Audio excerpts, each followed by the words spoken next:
तर शिंदेंवर आरोप करणाऱ्या दमानियांना अटक करा. शिवसेना नेते प्रकाश महाजन यांनी ही मागणी केली आहे. राजकीय नेते मंडळी भोंदूखराच्या संपर्कात होती. चाकणकर केसरकरांसह शिंदेंचंही संभाषण झालेलं आहे. दमानियांकडून अशा प्रकारच्या सीडीआरची कॉपी आता जाहीर झाली आणि या संदर्भात दमानियांना अटक करून त्यांना कॉल डिटेल कोणी दिले याची चौकशी करा, अशी मागणी इकडे प्रकाश महाजन यांनी केली आहे. अशा प्रकारे कॉल डिटेल्स मिळतात कसे याची चौकशी करा, असं महाजन यांनी म्हटलंय. ते कॉल डिटेल्स बाहेर आल्यानं शिंदेंच्या जीवाला धोका निर्माण होऊ शकतो, असंही महाजन यांनी म्हटलंय. असा प्रश्न पडतो की अंजली दमनिया स्वतःला काही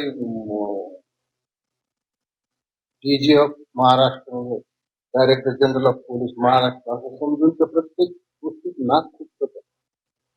आता त्यांनी शिंदे साहेबांवर जे आरोप केलेले आहेत ते 17 का 18 कॉल शिंदे साहेबांचे आणि अशोक खरातचे झाले, त्याच्यापैकी 10 इनकमिंग आहेत आणि 7 आउट गोईंग आहेत. म्हणजे 7 शिंदे साहेबांनी केले, 10 अशोक खरातने केले असा का अर्थ. आणि ते लँडलाईन वरचे फोन, मला हे कळत नाही की टेलिफोन खातं एखाद्या मंत्र्याचे आउटगोईंग आणि इनकमिंग कॉलचे रेकॉर्ड देतं कसं तिसऱ्या माणसाला.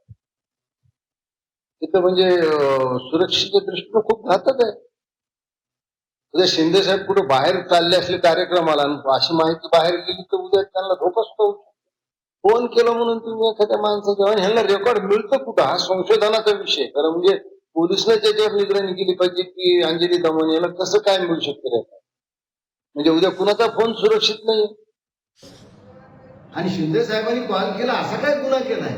शिंदे साहेब सार्वजनिक जीवनात आहेत, लोकांच्या सुखदुःखाला धावून जातात. ते काय बोलले माहिती आहे, पण एक सनसनाटी अंजली दमानी, खरं म्हणजे अंजली दमानीलाच कस्टडीत घेतलं पाहिजे आणि तिला विचारलं पाहिजे की तुला हे कॉल कुठून मिळाले. एखाद्याच्या मोबाईलचे किंवा एखाद्याच्या लँडलाईनचे कॉल अशा पद्धतीने काढता येतात का, याचाही शोध घेतला पाहिजे. उद्या कुणी कुणाचे कॉल काढेल आणि सगळ्यांचं खाजगी आयुष्य उद्ध्वस्त होऊन जाईल. म्हणून अंजली दमानियाला ताब्यात घेऊन पोलिसांनी विचारलं पाहिजे की एकनाथ शिंदे साहेबांचे कॉल तुला कुणी दिले. तर प्रकाश महाजन यांच्या या वक्तव्यानंतर अंजली दमानिया यांनीही प्रतिक्रिया दिली आहे. ऐकूया. प्रत्येक नंबर व्हेरीफाय करून अख्खी लिस्ट मला त्या AI थ्रू मिळाली.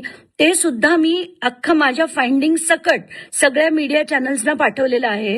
हे त्यांनी आधी जाणून घ्यावं आणि मग काय ते बोलावं.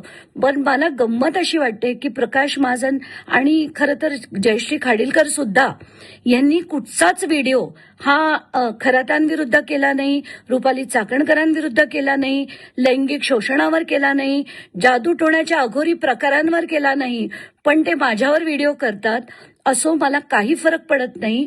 मी जे काम करीन ते कायद्याला धरूनच करीन आणि तसं मी केलेलं आहे.